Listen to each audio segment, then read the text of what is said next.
You are listening to the new man beyond the macho jerk and the new age wimp. Your host is men's coach Tripp Lanier.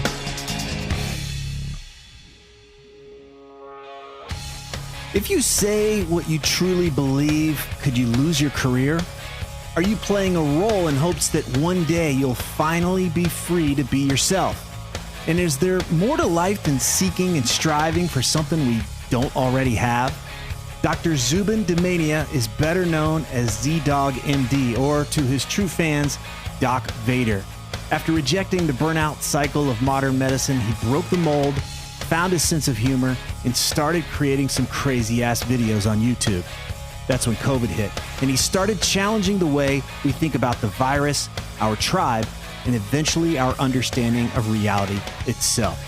ZDoggMD is messy, full of contradictions, and willing to own his biases in service of a greater truth. And today, we explore a whole range of topics, including overcoming burnout, using playfulness to stay true to ourselves, and waking up to our essential nature. I found out about you through this whole COVID thing, and it was really great to find a voice in the world that was willing to be informed instead of like, I'm going to take a position and then shove it up, shove it down people's throats. And so, but it was also really relatable. I love that you had some mastery it was just like, wow, he's taking this really complex information and trying to make it so a guy like me can understand it. But then at the same time, you're wading into these waters where you're just begging to be hated and misunderstood. And I'm curious how did you deal with that? Because I didn't know of you before that. So was life different before that? And then you're like, okay, I'm just going to become this lightning rod for misunderstanding on both the left and the right as I just try to have a more whole, complete conversation about this topic. Oh, man. Well, it was interesting because COVID introduced what I was doing to what I call the muggle audience, the non-magical, non-medical audience, right? So we have our little tribe of healthcare professionals who fancy themselves, something special. So they speak a special language, they trained in a certain way. But it's really a kind of a way of distinguishing themselves or separating from, the non-magical people. But we all know we're all the same people, right? So early on, my platform was really aimed at those folks to try to trigger, first of all, laughter, like, oh, we suffer a lot. Let's communalize our pain. Let's get together and laugh at the things that are hurting us. But then also let's come up with solutions. So, I ran a clinic in Las Vegas, did some different things to try to say, hey, how can we innovate in a very, holistic, disruptive way, and using all the usual keywords that people use. But in reality, we're actually trying to do it on the ground. And so that was one thing. So the hate I would get in that world pre-COVID was very, technical hate. Like, well, but how will you fund a primary care capitated model that focuses on prevention? It's okay. So there's that. But then COVID happens, and now I'm like, oh, I can actually use this platform that we've built to actually educate a broader audience. It wasn't a conscious decision. It just started happening.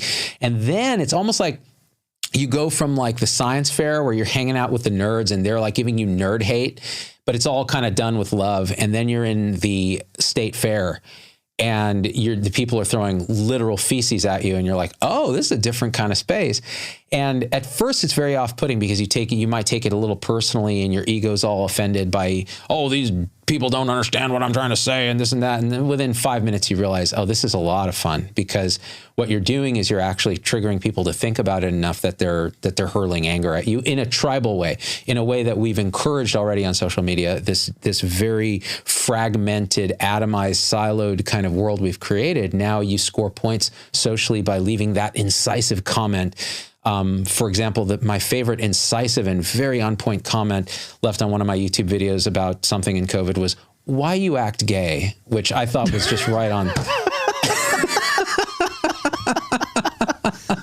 Well, why do you? I mean, we've all been wanting to know.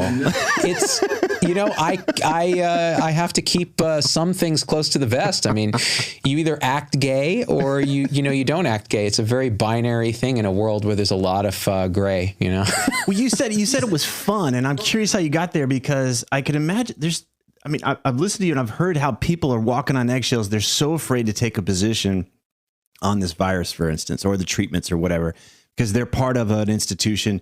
It seems like you've positioned yourself where they can come after you, but they can't really, they can't cancel you, they can't tear you down, or it only builds you up. I want to understand this because you found a way to embrace this friction and without it being something that can hurt you. Whereas most people are like, no, I've got to play this role.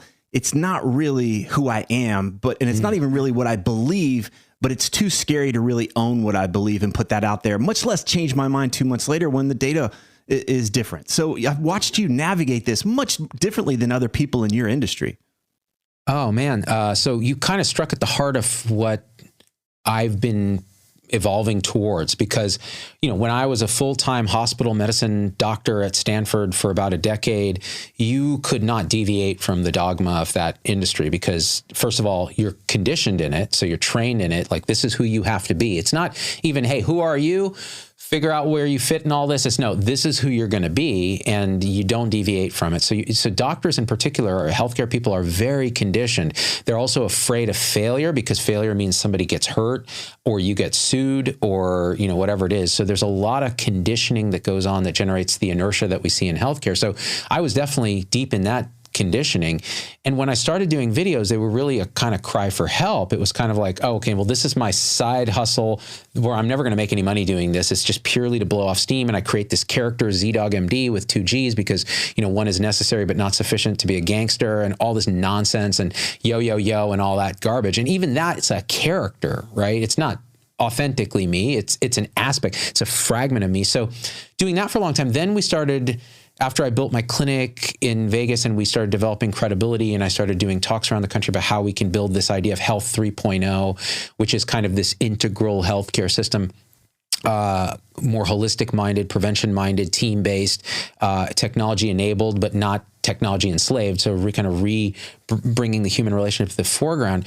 I realized, oh, you know what? I may actually have something to say that's authentic and unique, but still I have to find sponsors for the show. I have to be careful because I monetize it by doing talks for big groups and healthcare systems and things like that. If I say the wrong thing, it's happened to me before, they'll cancel the talk and you lose all this revenue. And so you're still fear-based, inertia-based, not being authentic because you're worried that it's going to hit the bottom line and you're going to hurt your family and your team that you're paying their salaries and so on.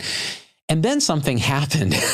And I think it was really once my clinic closed in 2017, because I think we were a little early. Our partners, by the way, who operated the clinic just merged with One Medical, which is a big healthcare system, in a like $2.1 billion deal. And I'm like, shit, I should have stayed with that. but it wasn't me, it wasn't me. So we went full Monty on the video thing, starting our show and everything using Facebook Live and YouTube and all that in 2017. And that's when this slow, inevitable shift to true authenticity started to happen. And I think where it really pivoted was around just prior to COVID. I had people who were paying subscription fees to be a part of a kind of exclusive group where we do live shows where we really talk. We just shoot the breeze in a very authentic and personal way, interactive with comments. And that grew to over 10,000 people. And so it's like, at that point, I'm like, I actually don't need sponsorships. The ad revenue from Facebook and all that, where they're gaming for clicks and clickbait and all that, I don't even need that. I can just do this. So guess what? I get to be me. And once COVID hit, that was fully the case. So you're never beholden to a health system. You're never beholden to an employer. You're only beholden to the audience. And the audience is pretty alt-middle, meaning they want just to look at all aspects of truth. So you may come hard on one thing and the next week go, you know what, I was actually only partially correct on that, and here's what I've learned. And they're into that. And so it's like, wow, they actually want what I am authentically am to begin with. And so that was a huge release. And I think the timing of when COVID happened allowed me to do that in a way that, yes, it triggers a lot of hate from people who are siloed and so on, and hate from my own tribe. So like if I say things like cloth masks don't have a lot of evidence to work in the public early on, oh man, I got people telling me I was a dangerous criminal for even opening my mouth about that. But I didn't care because I'm like, I think this is true.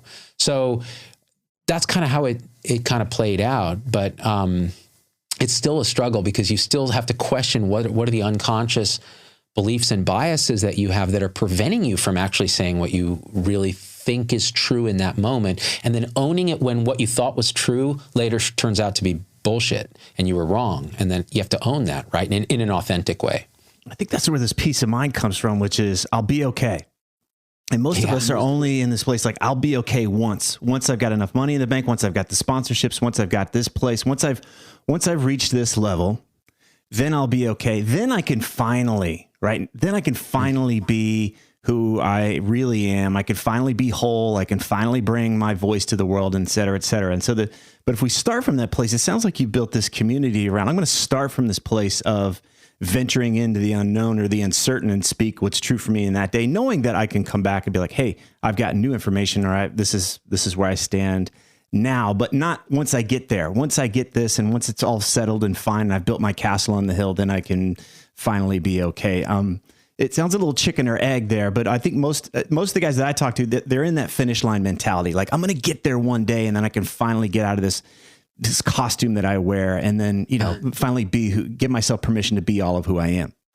That's a really good insight, in that a lot of people do that. And I'll say I did that because I went through 4 years of medical school, 3 years of residency, and 10 years of career in that it's just, I got to get to this point where I can be me, and one day it will happen. But you know what happens, Tripp, is at some point you realize it's not going to happen. Like, this is a treadmill. This is a hamster wheel. I'm constantly chasing a carrot of this ideal, this idea. It's purely a belief in an idea that things will, one day I'll get to be me, or will be valued for who I am, or will value myself for who I am instead of having to be something else.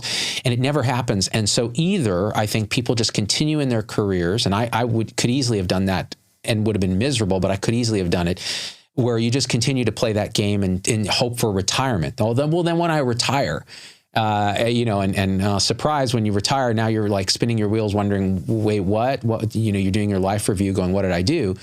Or something happens and you just realize, oh, now it's not a choice. Like, either I can be me in some fashion, or I'm going to die. Like, I'm not going to survive this, or I'm going to destroy my family, or, something's going to happen. And that's when you kind of are forcibly awakened from this dream, this delusion really, that things will only get better in the future, that now is not the time to do it. So I want to check out this story because you integrate humor into everything that you do. And typically health, or I should say medical stuff, isn't very funny.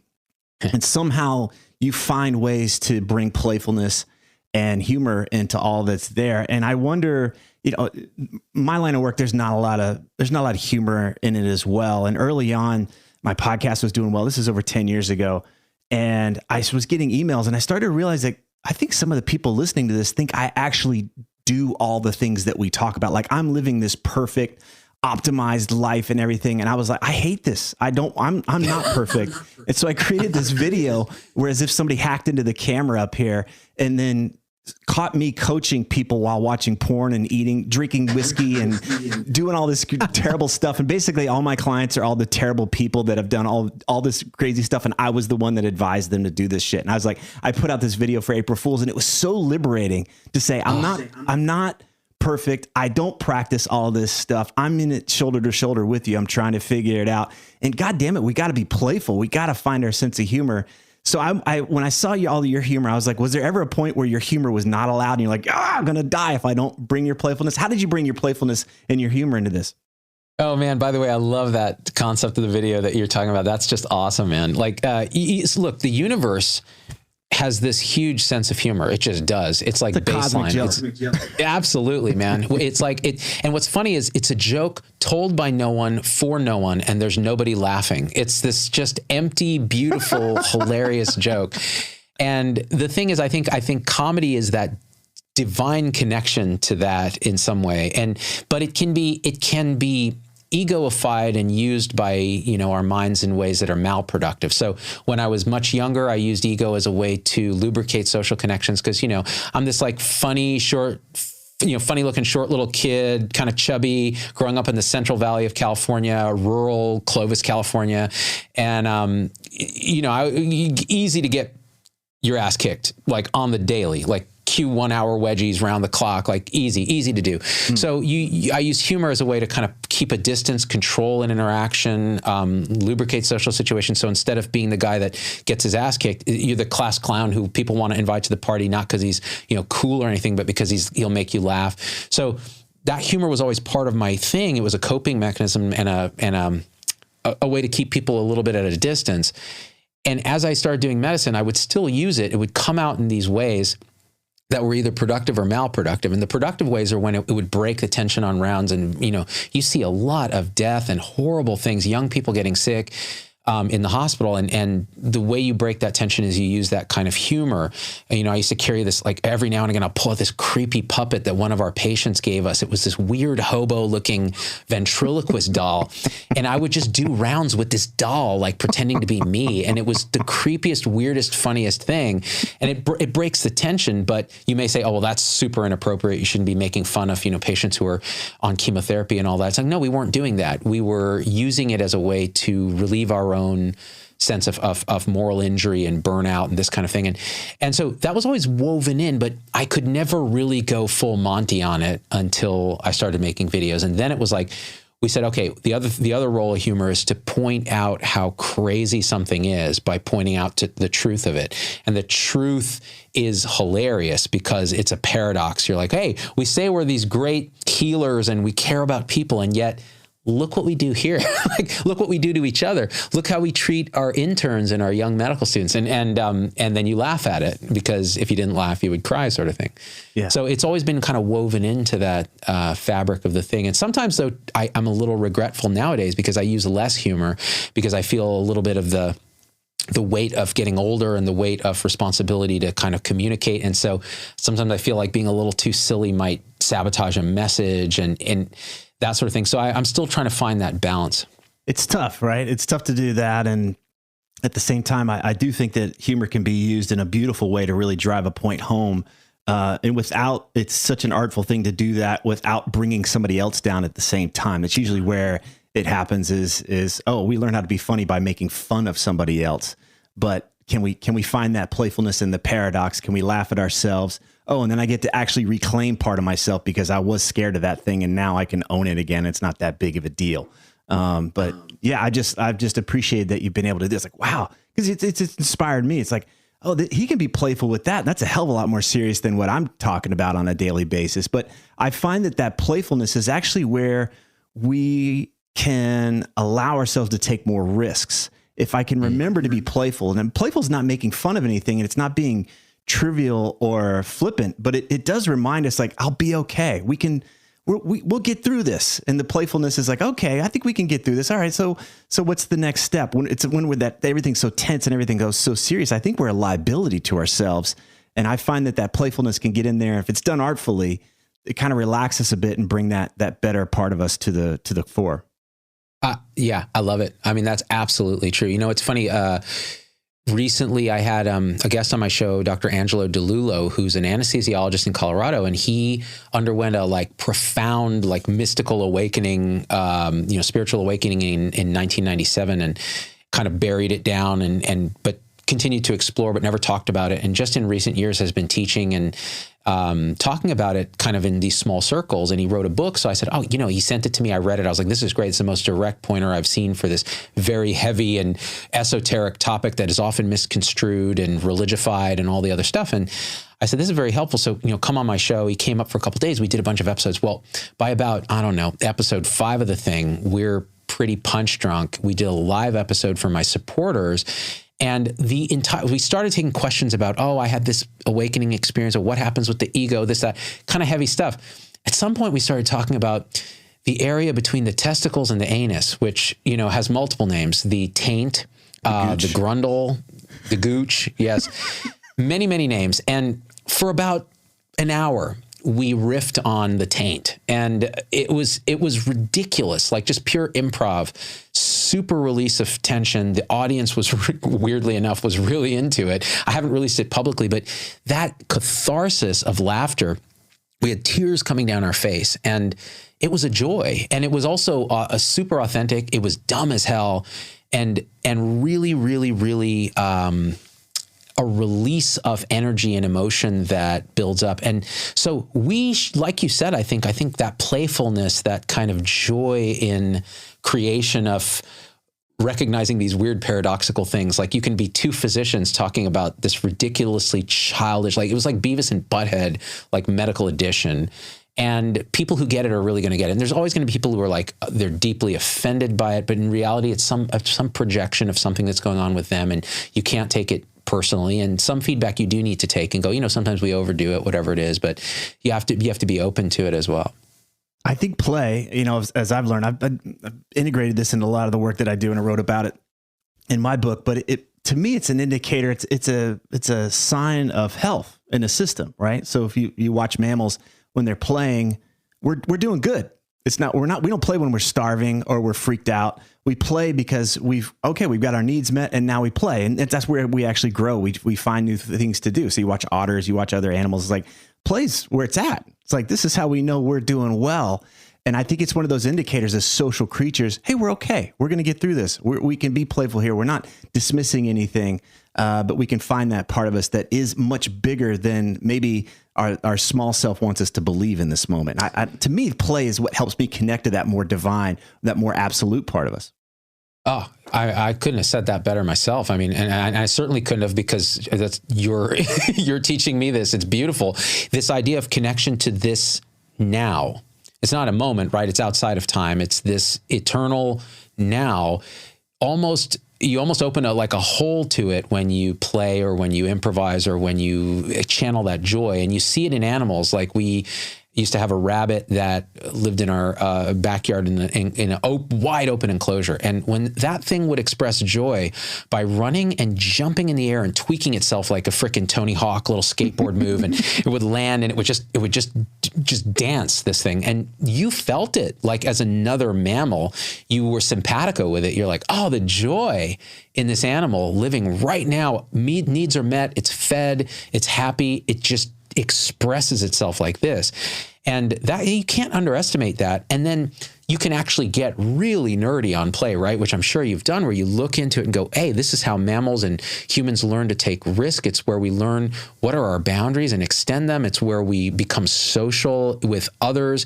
It's where we stop living in future and past and just focus it right now. And how do we express in the moment what's going on in a very authentic way? Play is beautiful. And we don't have any of it in medicine, in our training or in how we're conditioned. It's just, it either is an epiphenomenon of just the people that tend to be open to it, or we force it in certain, almost, it's like a purge culture, Tripp. Like medical school is like a purge culture. And what I mean by that is we repress. And then once in a while, we're given official sanction to let it all hang out. And at UCSF, where I went to medical school in San Francisco, it was the second year class play. So the second year students who've been through all this horrible amounts of learning, like it's brutal. It's like it's a beatdown. They're at the end of the year, they're supposed to put on this big play in this big auditorium that makes fun and is satirizing what their experience has been. And man, it is just straight debauchery. Like the kind of satire that's done is it's edgy. It pushes everything. The professors are uncomfortable, but it's a release. And yet they have to hold it in all that time before they can do it. So that's what I mean by a purge culture. It's like if you watch Rick and Morty, there's these episodes. Oh, this is a purge planet, Morty. This is where, they hold it all in. They repress themselves. They're super, Trump tight. And then every one day a year, they just murder each other in a bloody bloodbath. And, and that's socially sanctioned. Is there another way for the medical community? I mean, from this point of view, do you see, or they have to go to the model that you've got, which is, it's okay. I've got space. It's part of the plan that I get to express myself instead of, okay, what's my purge day this year? I got to put it on the calendar. You kind of nailed that. Our medical education system is built from an ancient apprenticeship guild model. And so it's not designed for that. It's designed like this. The first 2 years, you memorize a bunch of facts that are spouted at you from a sage on the stage. It's not interactive. It's just like, here's all the information. And it turns out about half of that information is going to end up being proven completely wrong. And of course, they don't know which half, so they don't have the courtesy to tell you. And so you just have to memorize it all on faith. So it's not even an inquisitive process. It's not it's just, here's the stuff. Then the second 2 years are like a guild apprenticeship model. So the goal is you kiss the ring of the authority figure, the attending physician, so that one day you'll be the ring that's kissed. So it's not about questioning authority. It's not about really disruptive innovation. It's about, okay, let's just play the game. So one day we'll be able to break the rules, but that never happens because there's always more rules, because then it's the administrators and then it's the insurance companies. And then, so what we need to do in medical education is, from the pre-med era, when we're screening people based on these ridiculous tests that have no real correlation to being a good doctor, we need to teach that, hey, being a really good human, having a high emotional intelligence so that you can use humor in a way that isn't hurtful, like you said, like punching down, bringing somebody else down with humor. And I've been guilty of this too, because it's easy. It's such low-hanging fruit. It's easy to get a laugh, but it's not a sustaining or healthy form of humor. Really, really screening for those folks and then encouraging it in medical school and in our own modeling as teachers and mentors would be key, but it's going to be a generational sort of shift. It's going to take some time. Yeah. All right. Let's see if we can pull an existential hamstring here. So recently you've been on this awakening conversation, which it's something that's not foreign to me. It's something familiar with me, but I also was like, wow, I haven't really brought that to my audience. And here you are, this is kind of this more medically oriented audience. And they're like, hey, we're going in, both feet in. I was like, oh, wow, this guy, man, he's bringing it. So I know that you talked a little bit about Dr. Angelo DeLullo and his book and how that's inspired you, but I'd love to hear this build up to, how you've been seeing and experiencing life differently and saying, hey, I also want to bring this to my audience. Man, Tripp, like you and I could do a support group of two, like who, because when you're interested in this kind of thing, it's all you really care about deep down. And you just want to tell everyone. And you and I both have these platforms, and it's kind of like, we're using the same microphone. It's like we're in the same space and different angles of it. And you just want to tell them, like, yo, listen, guys, this is what's going on. But that about 90% of the audience is going to be like, I'm sorry, you lost me on that, and I am out. And so you have to it's a very tricky thing. So for me, what happened was when I was at Stanford, I was, again, by year 8 of that, I was pretty miserable, and I was constantly seeking, like, okay, the next thing is I'll get an Acura TL, man, it'll have leather, and that'll make me happy, and I'll buy a house on the hill, and that's going to make me happy, and you know what? I have all those things. I'll have a kid, that'll make me happy, and it brings joy, no doubt about it. But it's not. There's something always seeking. There's that constant striving, and especially type A's and stuff, it's like it's compounded by the deep feelings of like unworthiness, inadequacy, all those things. It's like, egoic striving. Ego's always worried that people are going to figure out you're an imposter and you're worth nothing. So I really kind of was hitting the bottom on that. Started making the videos on YouTube just really as a cry for help, and it got the attention of my friend Tony Shea, who my wife was the CEO of. I have so much trouble talking about him in the past tense because he recently passed away. And the stuff you read about that, because we were good friends for decades, and we were in the group of his friends that were trying to help. And it was so hard to see what happened with him, but that's a whole nother conversation. And so Tony was amazing, beautiful, awake person. And he reached out and said, I see the videos you're making.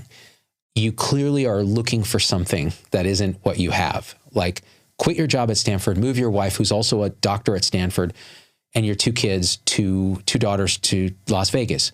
And I'm investing in downtown Las Vegas. We're doing this kind of building community, and it's got to be authentically you, and so on. And these were foreign words to me. Like, wait, you are valuing authenticity and community, and it's not just words. I can tell that you mean it because I know you, and I know you have the resources to do it because you're like a billionaire. So is this a thing, right? So once you get that indecent proposal, you're just like, you can't sleep, right? So at that point, we did this crazy thing, and we said, okay, let's leave the Bay Area and let's go to Las Vegas and take this huge plunge. And my wife was supportive because she saw that I was suffering. She was like, you're so unhappy. Like, you're not going to last you're like, oh, well, if I just go another 15 years, I'll retire and I just got to suck it up. No, you're not. You're going to be dead. It's not going to last. You can't do it. So we did. We went to Vegas, and for the first time since probably I was in high school, like, I was off the treadmill of achievement. He was just like, take a few months and figure out what you want to do. If you want to make videos, if you want to do a clinic, whatever you want to do. And I just dove into this idea of what am I? Who am I? What is this? Right? What's going on? And that's when I got introduced to, Eckhart Tolle's The Power of Now. Someone was just like, hey, you should listen to this thing. And I was like, oh, this is mumbo jumbo, new age garbage. After listening to the audiobook, I was like, oh, I discovered something I never knew existed. It's called the present moment.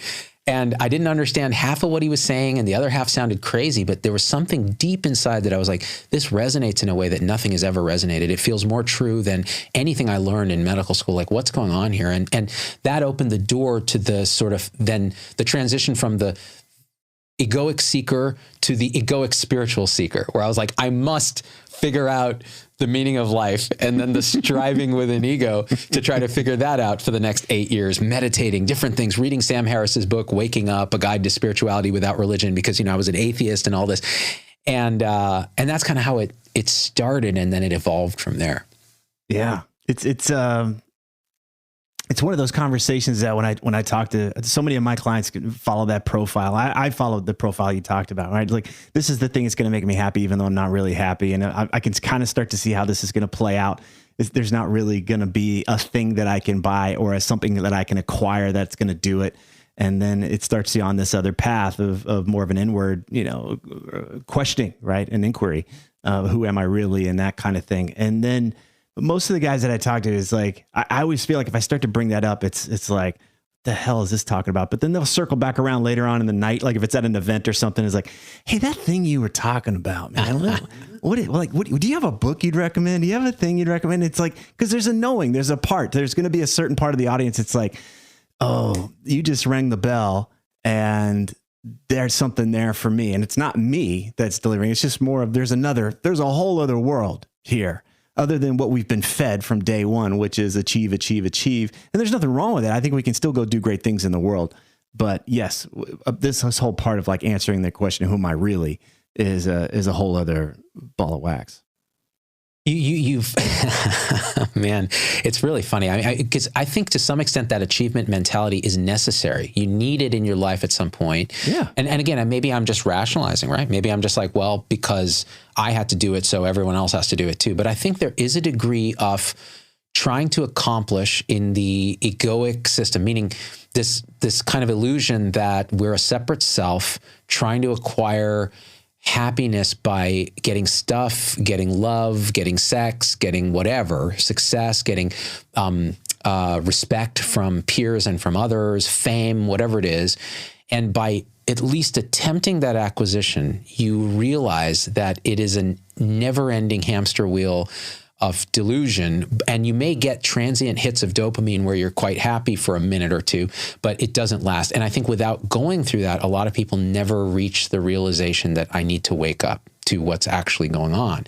So when you talk to people like that, Tripp, because it happens to me, I can turn it on strong and then realize, oh, first of all, I might actually be triggering this person's defenses. Like they immediately will be like, okay, I thought you were cool. I thought you were all about the science. And now you're talking about there's no self. Like, what does that even mean? Like I've spent my whole life trying to work on this no self. Like I have chiseled abs because I don't eat a carb. Like that's the self you're saying doesn't exist. And I'm like, okay, never mind. Anyways, hey, check out that chick over there. Whatever, you change the subject. And then you're right. Later in the evening, they're like, wait, so, it's funny. I had this experience when I was a kid where suddenly I was the room, like, and I can't describe it. I've never told anyone about it. And you're like, oh, that's interesting.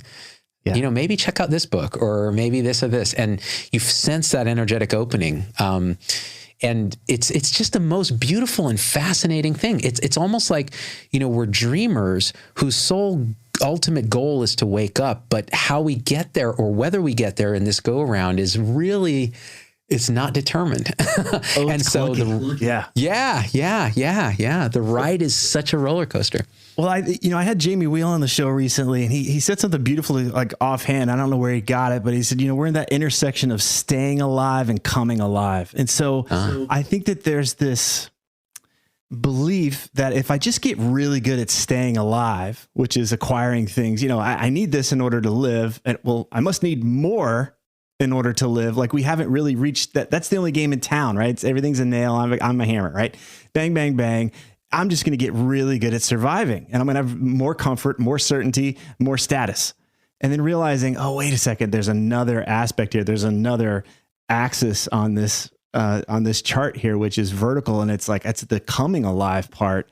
And, oh, now I get to do this too. I can go create in the world. I can go bring the cool things that I have into this world, but I can also access this other part and tap into that. And that's where we find, at least for me, is like, I can be more playful now. It's like, I don't have to depend so much on the coming alive stuff to check the boxes. Yeah. Coming alive, or the staying alive stuff, is more about just like, okay, cool. The box is checked. We're all good. We got the bills paid. We're all good. Good. Now we come back to coming alive, right? What am I here to really experience? What's trying to live through me and as me? Okay, great. How can I honor that? How can I practice and bring discipline to that? Yeah, that's beautiful. I mean, the Buddhists say in a very wonky way, emptiness is form and form is emptiness, meaning that aspect of true reality, what we are, this open, we won't try to put words on it, because I think it first of all, it sends people down a path of conceptualizing what we are. And I think that's not a great way to what's the word, transmit that idea. I think there's an aspect that we know is kind of, we feel that sense of I amness, like I'm just beingness. And then there's the structures and functions of the world, the way we're talking, the mouse, my cup that I'm holding, and different things like that. And those are two sides of the same coin. And so you can actually do wonderful things in this manifestation of the world while still connecting and drawing truth and wisdom from that other unmanifest side. And they're the same thing. And I think the great philosophers of all time have really pointed to this perennial philosophy. And again, but to access the deeper parts, some people choose structured religion. Some people choose, more like inquiry. And my own path has been one of inquiry, where it's like, oh, let me examine this thing called the present in this right now. And it's funny, Tripp, like recently, because I've been hanging out more with these guys that really are good transmitters of that kind of wisdom, like they speak from presence, and therefore they bring you that deepest part of you out, and you're there with them. I find sometimes now I'll do a live show from my phone in my backyard, and someone will say a comment like, oh, I was just thinking about the present moment, whatever, the blah, blah, blah. And I'll go, let's stop thinking. Let's get present right now. And everything will get silent. And I'll just make eye contact with the camera, and I'll bring myself into presence. And the words that come out they're not authored by me. They never really are. And it's this timeless moment. And I go, oh, well, that was a trip. Hopefully people don't think I'm crazy. And then I'll get 30 emails. What did you just do? Like, what just happened there? I've never felt like that. I started crying, like something. And I'm like, that's the presence. That's this isness that we're pointing at. So, it can be very destabilizing for people who don't have a container or a context for it, which is why I think, a lot of spiritual traditions are very careful about introducing these ideas. But I think in order to prevent ourselves from killing ourselves, we really need to start to explore these kind of aspects of our being.